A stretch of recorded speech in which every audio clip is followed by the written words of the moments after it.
Hello, I'm Charles Hubble, your host and narrator for our podcast series, Deceived, the Moo Years.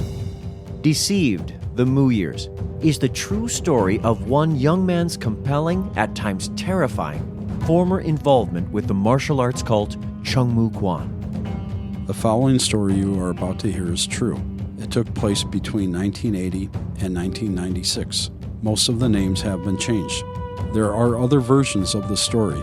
My name is Russell Johnson, and this one is mine.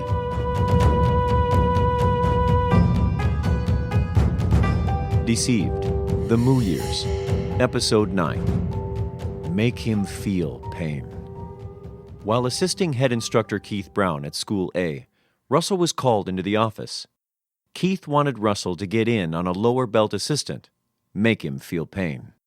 Russell figured the assistant needed to be taught a lesson, or Russell was being checked to see if he would do it, or both. Yes, regional head instructor, Russell responded. Keith paired them together to practice self-defense against a punch. Russell had him throw a punch with his right hand.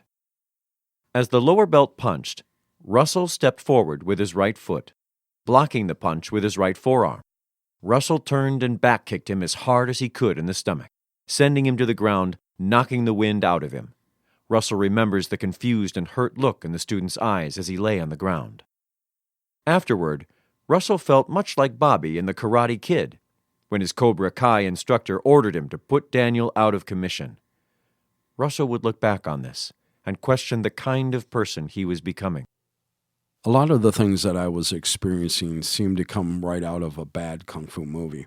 I think one of the reasons for this is that John C. Kim may have used these stories from the movies to manipulate people. I was reminded of the film Karate Kid when I was ordered to hurt my fellow student. Like the movie, there was an internal conflict going on inside of me between the person I was and the person I was becoming. I'll never forget the look in his eyes when I hurt him. It was not unusual for people to drop out after reaching first-degree black belt. The image of a Moo black belt that was sold to us was in complete contrast of the reality to be in one. Passing flyers.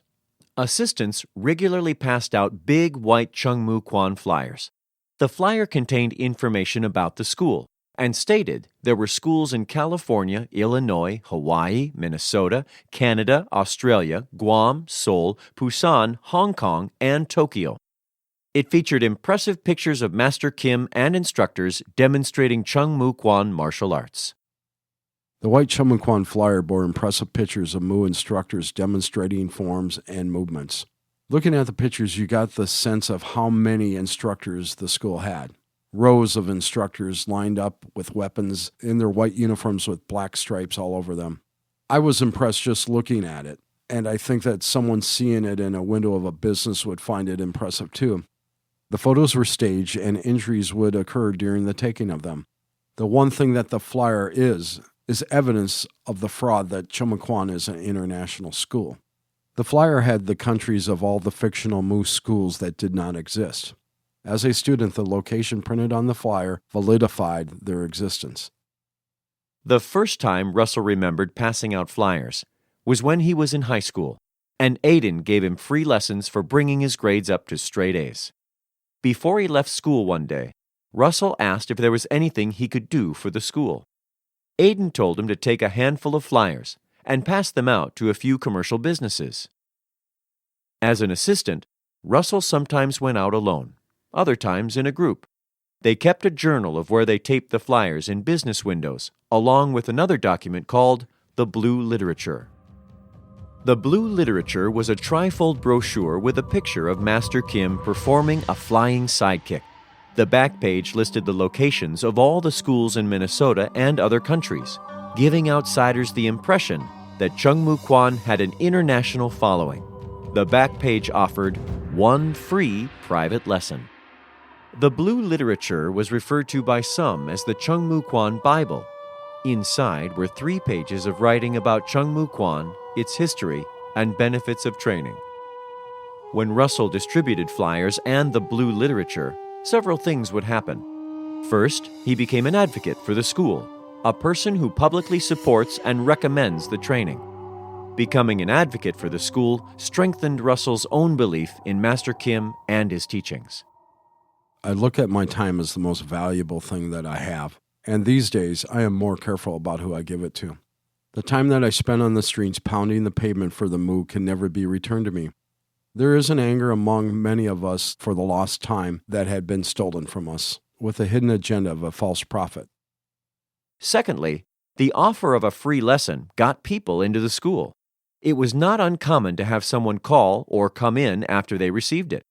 The more new students that joined, the greater the opportunity for advancement in the system. Russell doesn't know how many people's lives he changed by recruiting them, but this question would later bear down on him. By passing out flyers and signing up students in the school, I had changed the lives of people. I've heard from a few people listening to my podcast series, and it has caused them to have nightmares and flashbacks. One of my friends, he said he did not know whether he should hug or hit me. PTSD is not uncommon for former cult members, and it is certainly not uncommon among former Moo members. Because I have recruited a number of people into the Moo, I wanted to stop some from joining and pull more out than I ever signed up. I believe I have accomplished this goal. After a while, students knew where every strip mall and business was that would allow the flyers. Sometimes, when passing out flyers, Russell ran into someone who not only refused the flyers, but actually became hostile to the idea. One time, a man questioned Russell, asking why he should let him put the flyer up in his window.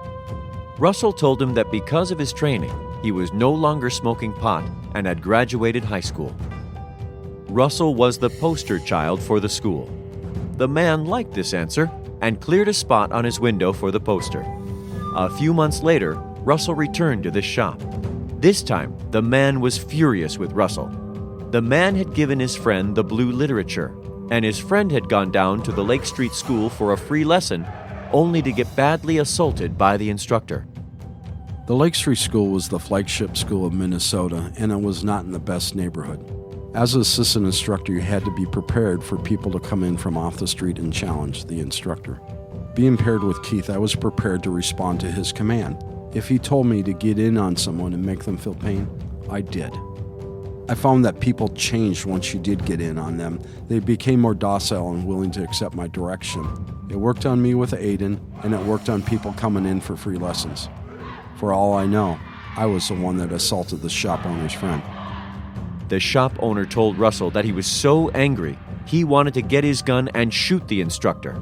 The man ordered Russell out of his store and told him never to return. Wade Carman. While helping Assistant Regional Head Instructor Keith Brown, Russell also learned how to enroll students. One of those students was a black man named Wade Carman. Russell went through a private lesson with him and signed him up. Wade was one of the first students that I signed up, and he was a black man, what the Moo called a well-done one, meaning that he had been left in the oven too long. John C. Kim's words, not mine. He was a typical street-smart kind of guy that you would find living in South Minneapolis. In my opinion, he tried to act tougher than he actually was. He could talk the talk, but he couldn't walk the walk, giving him a reason to seek out lessons in the school. Wade wanted private lessons. In Chungmoo School, that meant that you would go through class with the rest of the students, and at the end of that class, you would get a private lesson from the instructor. Once Wade realized that he would have to go through the regular class with the other students, he became irate, yelling, because he paid for private lessons. It was the beginning of the class, and everyone was doing a warm-up routine called Chungmoo exercises. The whole routine lasted about 30 minutes. From the beginning of the exercises, once Wade realized he'd have to do them too, he was pissed. The school had a presence about it, and when Wade started yelling, screaming, and swearing, a vibe traveled through the school, and you knew this was not going to be good.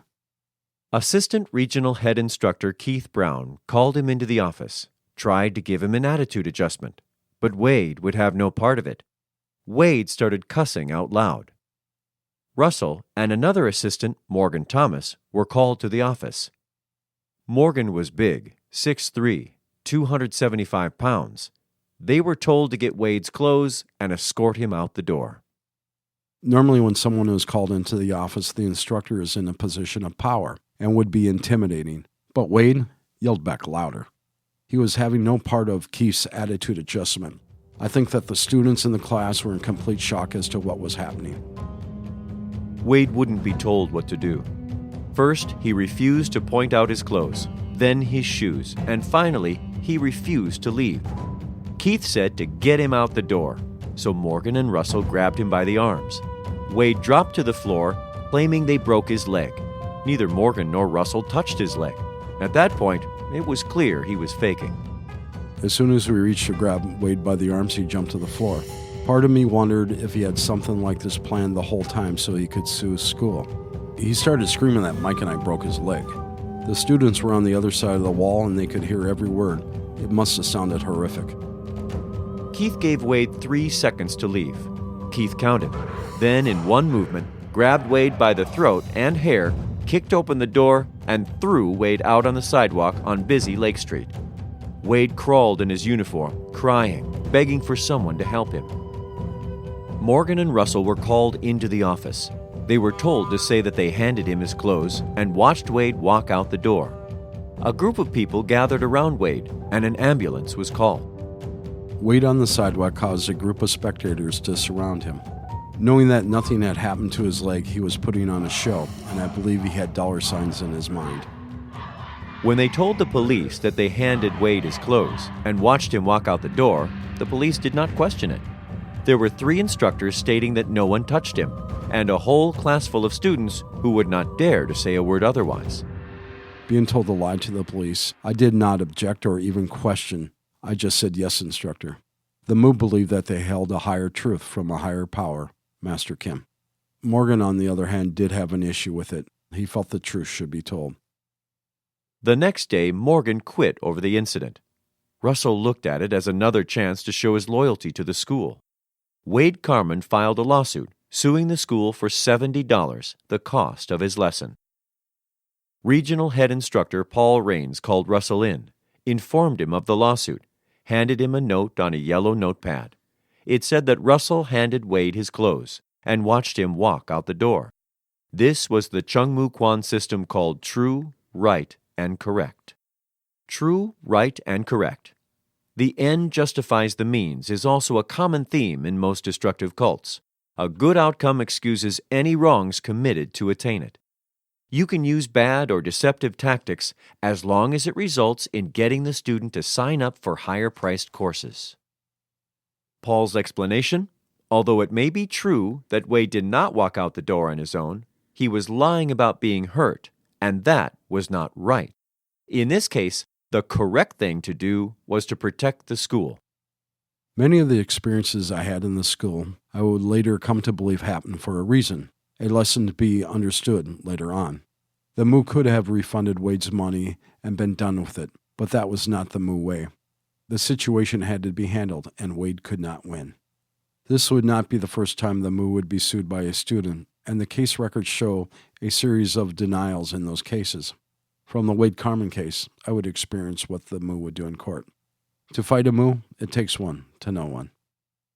Shortly after, Keith and Russell went to the Hennepin County Court.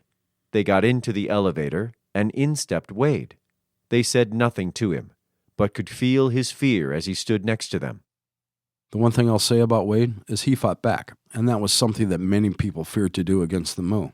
I have no doubt that Wade felt fear, but he faced it, and I respect that. They went into court, and both Keith and Russell repeated what they were told.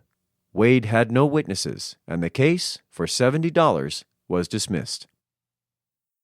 A couple days later, National Instructor Jordan Bain was in School A. Russell tried to talk with him about the court case, but Jordan stopped him, explaining that he did not want to know any details. The case was to be handled by Regional Head Instructor Paul Raines. From the Wade Carman incident, Russell realized the national instructors were kept isolated from such matters. In a case like this assault, the information was limited to those involved. Russell learned a lot from the incident, especially that they would do whatever they had to do to protect the school, including lying in court. He learned that the distribution of information was very controlled. Russell would later take to heart the lessons from this experience. He believes the court case happened for a reason. which was to prepare him for his own fight against the Mu.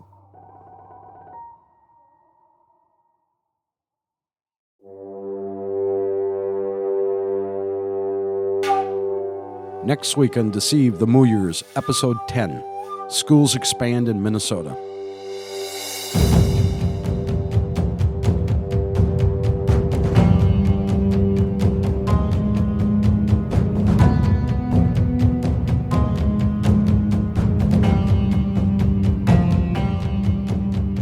Deceive the Mu Years is a production of Deja Mu, LLC.